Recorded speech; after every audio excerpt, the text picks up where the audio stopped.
मेरा नाम रविंद्र सिंह है और आप देख रहे हैं द स्टेट सेंटिनल। खुशखबरी ये है कि जम्मू कश्मीर की फुटबॉल टीम अब नेशनल खेल पाएगी। पहला तो ये पॉइंट है। दूसरा, नेशनल कॉन्फ्रेंस टूट रही है, उसके एमएलए बागी होने जा रहे हैं। ये सिर्फ नेशनल कॉन्फ्रेंस को नहीं पता, बाकी सबको पता है। दो, और तीसरा, युवा राजपूत सभा के एक प्रधान दिलावर सिंह मनास पर पिछले 6 महीनों में 8वां पर्चा लग गया। शुरू से शुरू करते हैं। जम्मू कश्मीर फुटबॉल टीम अब नेशनल खेल पाएगी।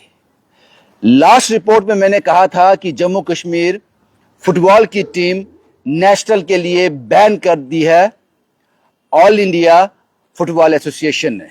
उन्होंने कहा है जाओ पहले अपने चुनाव करा के आओ एसोसिएशन के, कोई चुनिंदा एसोसिएशन आपके पास हो जम्मू कश्मीर की, उसके बाद आपको हम एंट्री देंगे नेशनल में। इसलिए जो कैंप कश्मीर में लगा हुआ था, जो अंडर 20 नेशनल खेलने जाना था, जिन जम्मू कश्मीर के बच्चों ने उनको अपने अपने घर भेज दिया था। जम्मू वाले जम्मू आ गए थे, कश्मीर वाले कैंप से अपने घर चले गए थे। नेशनल इस बार नहीं खेल रही थी जम्मू कश्मीर फुटबॉल टीम। कारण वही था कि पिछले कई सालों से वो लोग लगातार इनको कह रहे हैं कि अपनी जम्मू कश्मीर फुटबॉल एसोसिएशन की इलेक्शन करवाओ, वहां कुछ चुनिंदा एसोसिएशन होगी तो ट्रांसपेरेंसी के साथ काम होगा, बच्चों के साथ भेदभाव नहीं होगा। ये एक पॉलिसी का हिस्सा है। लेकिन पिछले 4 साल से जम्मू कश्मीर की सरकार कह सकते हैं, एलजी प्रशासन कह सकते हैं, इन्होंने जम्मू कश्मीर फुटबॉल एसोसिएशन के चुनाव नहीं करवाए तो उन लोगों ने बैन लगा दिया था। इस बार 2026 की नेशनल अंडर 20 वो नहीं खेलने वाले थे। जो हमने रिपोर्ट की उसके बाद यहां तक हमारे इनपुट्स हैं, क्योंकि सरकार के पास हाथ में कुछ है नहीं, उनके पास ताकतें नहीं है, वो मसरूफ हैं उन लोगों की तरफ ध्यान देने में यहां से उनको वोट मिले हैं। तो यहां तक हमारे इनपुट्स हैं कि एलजी ऑफिस से ये सारी कार्रवाई हुई है, ये सारी प्रोसेसिंग हुई है। अब जम्मू कश्मीर फुटबॉल टीम इस साल नेशनल खेलेगी और 21 मई को इनका पहला मैच है। हालांकि जो बच्चे घर आ गए थे जब नेशनल खेलने के लिए इनको मना कर दिया था ऑल इंडिया फुटबॉल एसोसिएशन ने, ये बच्चे अपने अपने घर आ गए थे। जो जम्मू के बच्चे हैं अभी तक उनको बुलावा आया नहीं है, साहब हमें हरा सिग्नल मिल गया है, हमें हरी झंडी मिल गई है, आप वापस नेशनल खेलने जा रहे हो, आपको 21 मई को मैच है। हालांकि अभी तक उनको कॉल आए नहीं, वो लोग जम्मू में ही है, शायद कल आ जाएं, क्योंकि इनका मैच 21 मई को है जहां तक मेरी जानकारी है। तो इसलिए खबर वो जिसका असर हो, नहीं, मैं ऐसा कभी नहीं कहूंगा। काम तब होता है जब सुनने वाले कान हो। इसमें मेरा कोई रोल नहीं है, मेरी खबर का कोई रोल नहीं है। रोल उन लोगों का है जिन्होंने इसको सुना, जिन्होंने इसको समझा, इसकी गंभीरता को समझा और ये महसूस किया कि जम्मू कश्मीर फुटबॉल की टीम अगर नेशनल ही नहीं खेलेगी, अंडर 20 नहीं खेल पाएगी इस बार, तो ये उन बच्चों के साथ बेइंसाफी होगी जिन्होंने बहुत मेहनत की है, जो तपती धूप में, कड़कती ठंड में लगातार पूरा साल प्रैक्टिस करते हैं इस ट्रॉफी के लिए, इस मैच के लिए, इन नेशनल खेलने के लिए। ये क्रेडिट उनको जाता है, मुझे नहीं। एक तो ये बात हो गई। दूसरा, मैंने कहा था कि कश्मीर डिस्ट्रिक्ट लेवल पर वो लीग शुरू हो गई कश्मीर में। उसके पॉम्पलेट मैंने देखे, उसके पोस्टर मैंने देखे, लेकिन जम्मू के डिस्ट्रिक्ट के लिए वो लीग क्यों नहीं हो रही है? ये बड़ा गंभीरता वाला इशू है, बड़ा गंभीरता वाला, क्योंकि कश्मीर के 10 डिस्ट्रिक्ट जो है उसमें पार्टिसिपेट कर रहे हैं और जो कश्मीर डिस्ट्रिक्ट लीग होती है उसमें जम्मू के 10 डिस्ट्रिक्ट में से, जम्मू डिवीजन के जितने भी 10 डिस्ट्रिक्ट आते हैं वो लोग वहां पार्टिसिपेट नहीं कर सकते, वहां नहीं खेल सकते। इनका अपना लीग होता है, जम्मू प्रोविंस डिस्ट्रिक्ट लीग होता है। कश्मीर वाला डिस्ट्रिक्ट लीग हो रहा है, जम्मू वाला नहीं हो रहा अभी। यह भी एक सवाल है, उस पर भी सोचना। जिन्होंने यह पॉसिबल कर दिया कि जम्मू कश्मीर फुटबॉल टीम जो है नेशनल खेलेगी, अब यह आसान नहीं था, मुश्किल था, वो इसको इस ओर भी ध्यान दे कि जम्मू के साथ ये भेदभाव ना हो। और दूसरा, नेशनल कॉन्फ्रेंस टूट रही है, उसके एमएलए बागी होने जा रहे हैं, सरकार गिर जाएगी। ये बाकी सभी पॉलिटिकल पार्टीज को पता है, खासकर भाजपा को पता है और कुछ चुनिंदा मीडिया वालों को भी पता है ये बात, लेकिन सिर्फ नेशनल कॉन्फ्रेंस को नहीं पता। वो सुनकर हैरान हो रहे हैं कि हमारी अंदर की बातें इनको पता है, लेकिन जो है ही नहीं। इस पर उमर से सवाल पूछा गया, मुख्यमंत्री उमर अब्दुल्ला से जब सवाल पूछा गया, उनका जवाब भी हजम नहीं हुआ।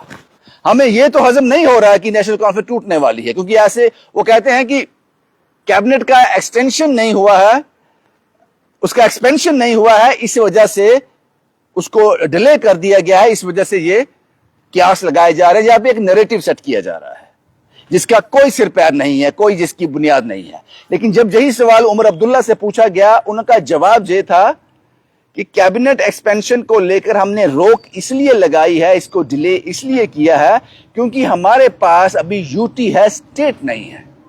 यह जवाब भी हजम नहीं होता कि आपने कैबिनेट एक्सपेंशन इसलिए रोक दिया कि आपके पास स्टेट नहीं है। फिर तो आपको चुनाव भी नहीं लड़ने चाहिए थे, तब भी आपके पास स्टेट नहीं था। अगर चुनाव लड़े थे, आप जीत गए थे, आपको शपथ नहीं लेनी चाहिए थी, आपके पास स्टेट नहीं था। अगर आपने शपथ ले ली थी, आपको कैबिनेट नहीं बनानी चाहिए थी, आपको लोगों को मिनिस्ट्रियां नहीं बांटनी चाहिए थी, क्योंकि आपके पास स्टेट नहीं था। आपको प्रोटेस्ट ये तब करना चाहिए था। अब कैबिनेट, हो सकता है कि जो नैरेटिव सेट किया जा रहा हो, जो ये लोग कह रहे हैं भाजपा वाले या कुछ मीडिया वाले कह रहे हैं कि नेशनल कॉन्फ्रेंस में बगावत है, वो सही भी हो, क्योंकि जो जवाब उमर अब्दुल्ला ने दिया वो भी डाइजेस्ट नहीं हो रहा कि हमारे पास स्टेट नहीं है, यूटी है, राज्य का दर्जा नहीं है, इसलिए हमने इसको डिले किया। तो फिर साहब, आपको ये पूरी जितने भी आपके साल बचे हैं सरकार में, तो फिर तो आप कैबिनेट एक्सपेंशन कर ही नहीं सकते, क्योंकि ऐसी उम्मीद तो कोई है नहीं कि हमें राज्य मिल जाएगा, स्टेट मिल जाएगी। दो इश्यू हमने डिस्कस किए। तीसरा, कानून की आंख में पट्टी क्यों बंधी हुई है, यह अब समझ आता है। दिलावर सिंह मनहास युवा राजपूत सभा के एक प्रधान नागबनी स्कूल में जाते हैं। वहां एक बच्चे को जो 10th में पास हुआ है, उसको 11th में एडमिशन नहीं दी जा रही। सीबीएसई है नागबनी, और यहां तक मुझे जानकारी है महाराजा हरि सिंह ने इस स्कूल की नींव रखी थी 1967 में, मैं गलत हो सकता हूं। और ये स्कूल जो मैंने सर्च किया है, ये स्कूल जो है ये खासकर उन्हीं बच्चों के लिए बना था जो गरीब बच्चे हैं, जो बिलो पॉवर्टी लाइन है, जो जिनके पास आमदन का जरिया कोई नहीं है, उनको शिक्षा दी जाए। ये उन्हीं बच्चों के लिए स्कूल बना था। लेकिन अब सवाल ये नहीं है, हम उसमें नहीं जा रहे कि बच्चे को क्यों निकाला, मैडम ने क्यों बोला किसी और स्टेट बोर्ड में जाओ, आपको सीबीएसई 11th में एडमिशन नहीं मिलेगी क्योंकि आपके 10th में मार्क्स कम है। उसमें किसी और रोज चर्चा करेंगे। लेकिन अब सवाल यह है कि दिलावर सिंह मनहास पर पर्चा क्यों लग गया। किसी की मदद करने पर पर्चा लग सकता है, और पर्चे में यहां तक मुझे समझ आया, जो मैंने मीडिया के माध्यम से देखा, मैंने सोशल मीडिया पर, ट्रेसपासिंग, यानी कि जबरदस्ती आप स्कूल के अंदर घुस गए।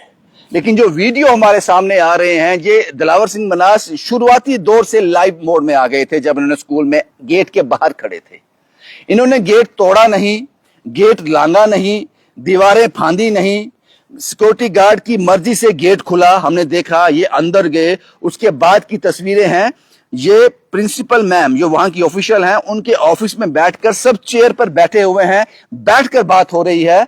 तो फिर ये ट्रेसपासिंग कैसे हो गई? ये जबरदस्ती किसी के प्रेमिस में एंट्री कैसे हो गई? वो समझ आता, दीवारें फांदी गई, गेट तोड़े गए, गाली गलौच हुआ, शीशे टूटे, उनको रोका जा रहा था सिक्योरिटी गार्ड के द्वारा, ये लोग नहीं रुक रहे थे, अंदर गए, खड़े खड़े ये बातें चल रही थी, बैठकर बातें हो रही थी। वो हीटेड आर्गुमेंट जरूर था, लेकिन इसको जबरदस्ती किसी के प्रेमिस में एंट्री नहीं कहा जा सकता। आपने गेट खोला, उनको अंदर बुलाया, आपको उन्होंने चेयर आपने ऑफर की, उनको बिठाया, उसके बाद वो बातें शुरू हुई। और जिस तरह के आपके सवाल थे, रिएक्शन दोनों तरफ से बराबर था। फिर दिलावर सिंह मनहास पर यह पर्चा क्यों? और यहां तक मुझे जानकारी है, इसको एक संस्था रन कर रही है नागबनी स्कूल को, जिसका नाम शायद डीएवी है, शायद मैं गलत हो सकता हूं, और ये दिल्ली बेस्ड संस्था है। तो क्या कोई फोन कॉल दिल्ली से आया था? ये क्या प्रेशर था कि दिलावर सिंह मन्हास पर पर्चा लग गया?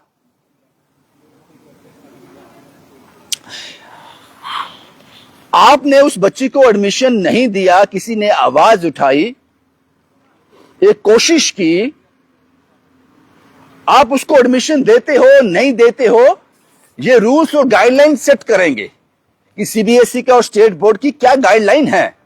क्या कोई बच्चा जब 10th में थोड़े कम मार्क्स लाता है लेकिन पास है, उसके पास राइट है 11th में जाने के, क्योंकि आपने पास किया उसको, क्या कुछ ऐसी गाइडलाइन है? ये देखना पड़ेगा। लेकिन सवाल यहां पे ये है कि पर्चा क्यों? और अगर पर्चा लगना ही था तो फिर दोनों साइड लगना था।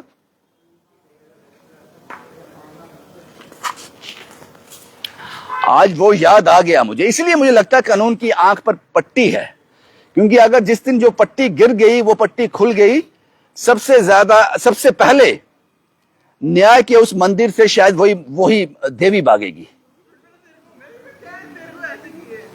ये समझ से परे था कि दिलावर सिंह मन्हास पर पर्चा क्यों। कोई झगड़ा नहीं था, कोई जबरदस्ती नहीं थी, कोई ट्रेसपासिंग नहीं थी, कोई जबरदस्ती एंट्री नहीं थी, कोई दीवारें नहीं बांधी गई, सिक्योरिटी गार्ड के साथ कोई मुठभेड़ नहीं हुई, कोई धक्का मुक्की नहीं हुई, कुछ भी फोर्सफुली नहीं हुआ। तो फिर ये पर्चा क्यों? सवाल सिर्फ पर्चे पे है। अब वो तो सेकेंडरी इश्यू हो गया। किसी गरीब के बच्चे को शिक्षा देना क्या फर्क पड़ता है? ये दिलावर सिंह मन्हास का मसला नहीं था, वो किसी की मदद करने के लिए सामने आया था, उस पर पर्चा लगा दिया। क्या एग्जाम्पल सेट करना चाहते हो साहब आप लोग, कि कोई किसी की मदद ना करे आज के बाद? पहले यह हुआ करता था, कब किसी का एक्सीडेंट रोड पे हो जाता था, वो मर रहा होता था, खून से लथपथ होता था, कोई उसको हाथ लगाता नहीं था, अस्पताल नहीं पहुंचाता था कि मुझ पर केस बन जाएगा, मैं विटनेस बन जाऊंगा, मुझे कोर्ट के चक्कर लगाने पड़ेंगे, पुलिस 10 सवाल मुझसे पूछेगी, वो आदमी सड़क पर ही मर जाता था। लेकिन कानून में कुछ फेरबदल किए गए। आज की डेट में जो सड़क पर आदमी लहूलुहान पड़ा होता है, एक्सीडेंट में पड़ा होता है, हर कोई उसको उठाकर अस्पताल पहुंचा देता है, क्योंकि कानून में कुछ बदलाव आ गए कि उस आदमी के साथ कोई पूछताछ नहीं की जाएगी। सिंपल पूछताछ होगी, कहां से लाया, आपको कहां मिला, उसको कानून के अदालत के चक्कर नहीं लगाने पड़ेंगे। इस वजह से ये जानें बची हैं जो सड़क पर एक्सीडेंट होते थे। लेकिन ये भी अब आपको एक कानून लाना पड़ेगा कि कोई किसी की मदद करने के लिए सामने आए, उस पर पर्चा लगा दो, ताकि अगली बार कोई आए ही नहीं। ये जो पूरा एपिसोड हुआ, युवा राजपूत सभा के एक प्रधान दिलावर सिंह मन्हास एक स्कूल में जाते हैं किसी गरीब बच्चे के लिए, किसी गरीब बच्ची के लिए, और उन पर पर्चा लग जाता है।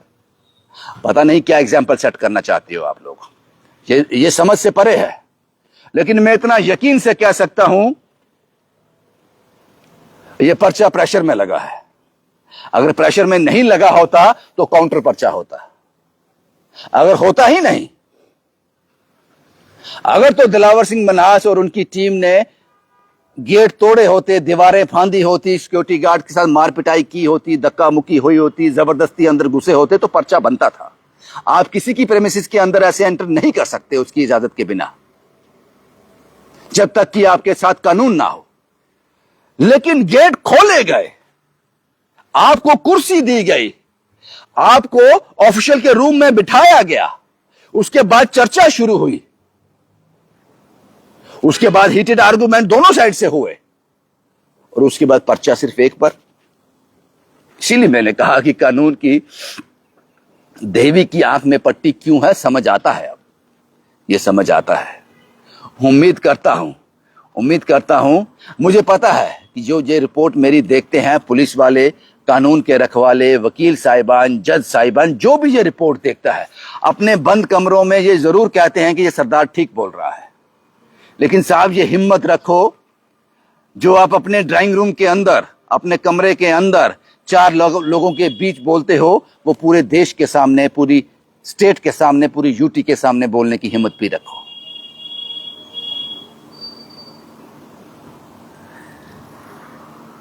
आज चुप बैठना, आज गलत को देखकर मौन हो जाना, आप नींव रख रहे हो ऐसे यूटी की, ऐसी स्टेट की, ऐसे देश की